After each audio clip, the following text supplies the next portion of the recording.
ဒီဘဝမှာတအားပေမှန်ခက်ခဲနေပြီလို့ခံစားနေရတဲ့ဆိုရင်ဒီအချက်၈ချက်ကိုသတိရပေးပါနံပါတ်1ကခက်ခဲတဲ့အချိန်ကာလဟာထာဝရတည်ရှိမနေပါဘူးအချိန်တန်ရင်ကုံဆုံးသွားမှာပါနံပါတ်2သင်ဟာအခုလောလောဆယ်ခံစားနေရတာထက်ပိုပြီးကြန့်ခိုင်တန်မာတဲ့သူဖြစ်ပါတယ်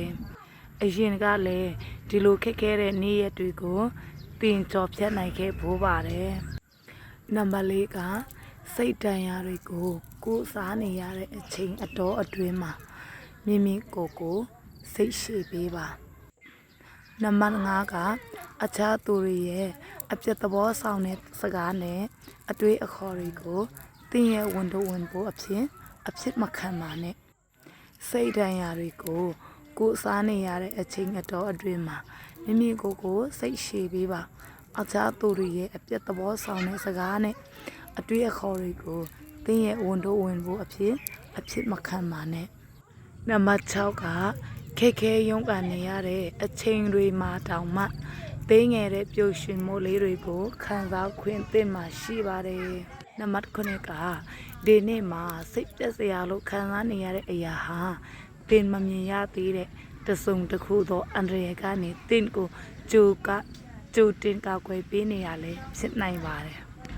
နံပါတ်10ကဘဝကဘယ်လောက်ပဲပင်ပန်းချက်သေးပါစေကျေးဇူးတင်စရာအကြောင်းအရင်တစ်ခုခုတော့အမြဲတမ်းရှိနေတတ်ပါတယ်ခက်ခဲတဲ့အချိန်ကာလဟာထာဝရတည်ရှိမနေပါဘူးအချိန်တန်ရင်ကုံဆုံးသွားမှာပါသင်ဟာအခုလောလောဆယ်ခံစားနေရတာထက်ပိုပြီးကြန့်ခိုင်တန်မာတဲ့သူဖြစ်ပါတယ်အရင်ကလည်းဒီလိုခက်ခဲတဲ့နေ့ရက်တွေကိုတင်ကြော်ဖြတ်နိုင်ခဲ့ဖို့ပါတယ်စိတ်ဒဏ်ရာတွေကိုကိုးစားနေရတဲ့အချိန်အတော်အတွင်းမှာမိမိကိုယ်ကိုစိတ်ရှည်ပေးပါ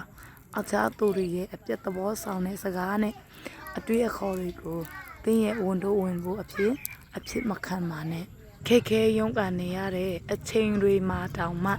သိငယ်တဲ့ပျော်ရွှင်မှုလေးတွေကိုခံစားခွင့်သင့်မှရှိပါတယ်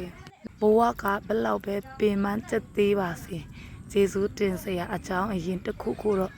အမြဲတမ်းရှိနေတတ်ပါတယ်ဘဝကဘယ်လောက်ပဲပင်ပန်းချက်သေးပါစေကျေးဇူးတင်စရာအကြောင်းအရင်တစ်ခုခုတော့အမြဲတမ်းရှိနေတတ်ပါတယ်ဘဝကဘယ်လောက်ပဲပင်ပန်းချက်သေးပါစေကျေးဇူးတင်စရာအကြောင်းအရင်တစ်ခုခုတော့အမြဲတမ်းရှိနေတတ်ပါတယ်